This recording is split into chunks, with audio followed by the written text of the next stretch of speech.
नमस्कार दोस्तों, मैं हूं आपके संग आशीर्वाद। आप सभी का स्वागत है डीपीएन न्यूज में, जहां बात करेंगे आज ट्रंप के आदेश पर। जी हां, ट्रंप का आदेश जिसमें ट्रंप ने 50% टैरिफ को बढ़ाने का आदेश दिया है स्टील और एल्युमिनियम पर। क्या है इसके मायने, आइए चर्चा करते हैं अपने सेशन में। जी हां, ट्रंप साहब ने साइन कर दिया है एक आदेश पर जिसके तहत स्टील और एल्युमिनियम जो उनके देश में इंपोर्ट होता है अन्य देशों से, उस पर 50% टैरिफ लगेगा, केवल एक देश को छोड़कर, यूके को छोड़ दिया है। व्हाइट हाउस ने इस बारे में घोषणा की और ट्वीट करके बताया कि यहां पर ट्रंप साहब ने साइन कर दिया है एक आदेश पर जिसके तहत 50% ज्यादा उनको टैरिफ पे करना होगा अन्य देशों को अपने सामान को बेचना है यदि अमेरिका में। तो क्यों किया गया है? राष्ट्रीय सुरक्षा के महत्व को ध्यान रखते हुए। जी हां, अमेरिका की गोल्डन एज आ गई, कहना है व्हाइट हाउस का। ट्रंप साहब ने इसकी घोषणा की और साइन किया इसके ऊपर। क्या है इसके मायने दोस्तों?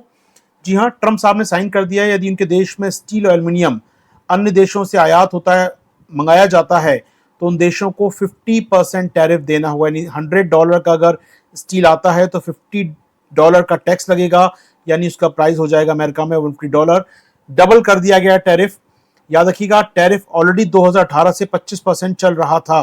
ट्रंप के पहले कार्यकाल में 25% किया गया था, अब इसे बढ़ाकर 50% कर दिया है स्टील और एल्युमिनियम के लिए दोस्तों। जी हाँ, हालांकि मार्च महीने से ही ट्रंप साहब संकेत दे रहे थे ऐसा किया जाएगा, लेकिन फाइनली इसको साइन कर दिया गया, इस आदेश को लागू कर दिया गया है। जी हाँ, 18 से ही ऑलरेडी हम देख रहे हैं यहाँ पर 25%, 2017-18 जब ट्रंप का पहला कार्यकाल था तभी लागू हो चुका था, 25% हो चुका था। लेकिन अब ट्रेड एक्सपेंशन एक्ट का यूज करते हुए अमेरिकी राष्ट्रपति ने यह आदेश जारी किया है सेक्शन 232 के तहत। जी हाँ, इस अधिनियम के सेक्शन 232 में क्लियर कहा गया है कि अमेरिकी सरकार ऐसा आदेश जारी कर सकती है राष्ट्रीय सुरक्षा को ध्यान में रखते हुए। जी हाँ, तो ट्रंप साहब ने साइन किया और लागू हो जाएगा 4 जून। जी हाँ, 4 जून 2025 से ये नए टैरिफ लागू हो गए हैं।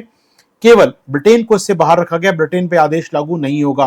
ब्रिटेन में क्यों नहीं होगा? क्योंकि ब्रिटेन सरकार ने हाल ही में अमेरिका के साथ एक ट्रेड पैक्ट साइन कर लिया है, एक फ्री ट्रेड पैक्ट साइन कर लिया है, जिसके तहत ब्रिटेन पे ये बढ़ा हुआ टैक्स नहीं लगेगा, केवल 25% टैक्स लगेगा जो वो ऑलरेडी दे रहा था, वो उस पर लगता रहेगा, नया टैरिफ उस पर नहीं लगेगा दोस्तों। जी हाँ, अगर हम बात करें ट्रंप साहब ने ऐसा क्यों किया तो उनका कहना जो है उसको सुन लेते हैं।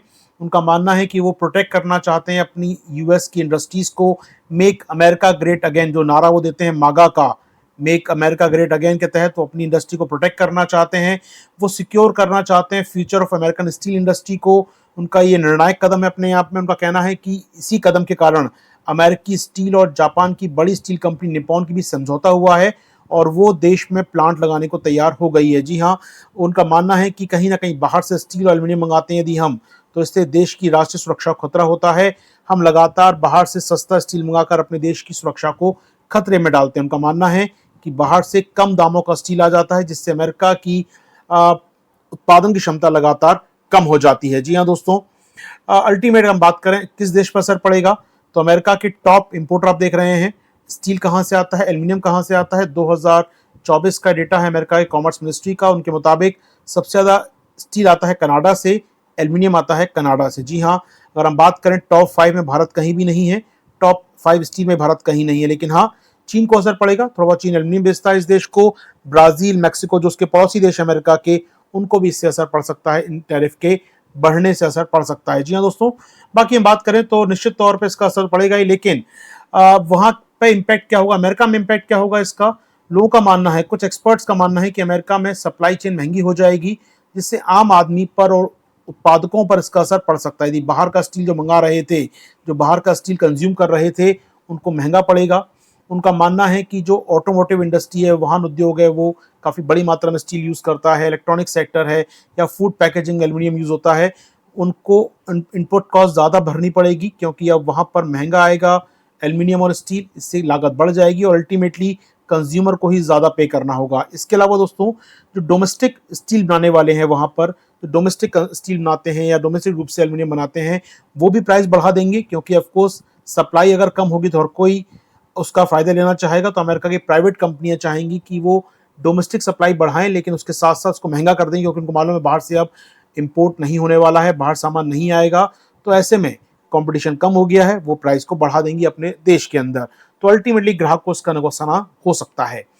अगर वहीं बात करें, अमेरिका के ट्रंप के राष्ट्रपति बनने के बाद लगातार मेटल्स के दाम बढ़ रहे हैं, एवरेज दाम बढ़ रहे हैं मेटल्स के, और स्टील के प्राइसों में ही लगभग 16% वृद्धि हो चुकी है मात्र 6 महीने के अंदर। जी हाँ, वहीं हम देखें यहाँ पर मार्च में का दाम लगभग $690 या चाइना में $392 का प्राइस चल रहा था, वहीं अमेरिका में $984 पर टन मेट्रिक टन हो चुका है स्टील का दाम, जो कि काफ़ी ज़्यादा है दुनिया के बाकी देशों के मुकाबले। यानी आम अमेरिकी को ज़्यादा भुगतान करना होगा अब स्टील और एल्युमिनियम के लिए। जी हाँ दोस्तों, लेकिन अमेरिका की जो यूनियन है, स्टील वर्कर्स की स्टील यूनियन है, उनके डेविड मैकॉल की बात करें, मैकॉल साहब दिख रहे हैं आपको, मैकॉल साहब की बात करें, उनका कहना है कि अच्छा काम हुआ है क्योंकि अमेरिका स्टील के जो कर्मचारी हैं उनको फ़ायदा मिलेगा, डोमेस्टिक प्रोडक्शन बढ़ेगा, उनकी सैलरी बढ़ेगी। लेकिन उनका मानना है कि केवल टैरिफ से ही कुछ नहीं होने वाला है, अमेरिकी सरकार को नीतिगत प्रयास भी करने होंगे, पॉलिसी प्रयास भी करने होंगे, जिससे निवेश आ सके, जिससे वहाँ नई नई स्टील फैक्ट्री खुल सकें, जिससे वहाँ नए नए एल्युमिनियम प्लांट बन सकें। तो ऑफकोर्स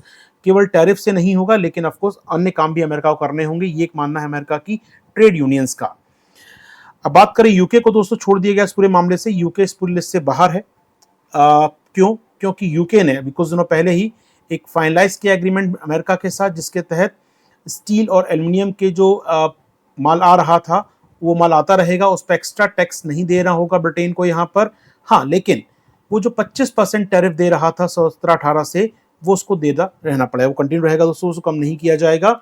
अगर 9 जुलाई तक ब्रिटेन मान लेता है इस एग्रीमेंट को तो लागू हो जाएगा नया एग्रीमेंट, अदरवाइज ब्रिटेन को भी 50% का टैरिफ झेलना पड़ सकता है। वो एक टर्म्स एंड कंडीशन में है 9 जुलाई के बाद, अगर नहीं होता है साइन तो दोस्तों ये है ट्रम्प का हाइक। और बता दूं मैं आपको जानने पहले कि भारत का लगभग 39,000 करोड़ का एल्यूमिनियम स्टील बेचते हैं हम लोग, नियरली $500 मिलियन का हम लोग स्टील एल्यूमिनियम बेचते हैं। तो बहुत बड़ा असर मार्केट नहीं है अमेरिका में, लेकिन फिर भी असर पड़ सकता है थोड़ा बहुत भारत को। दोस्तों कैसा लगा सेशन आपको बताइए कमेंट बॉक्स में हमको, और आप चाहते हैं जुड़े रहें हमारे डीपीएन चैनल के साथ, सब्सक्राइब करें, लाइक करें, शेयर करें और कमेंट जरूर करें, बताएं सेशन कैसा लगा आपको। Thank you all.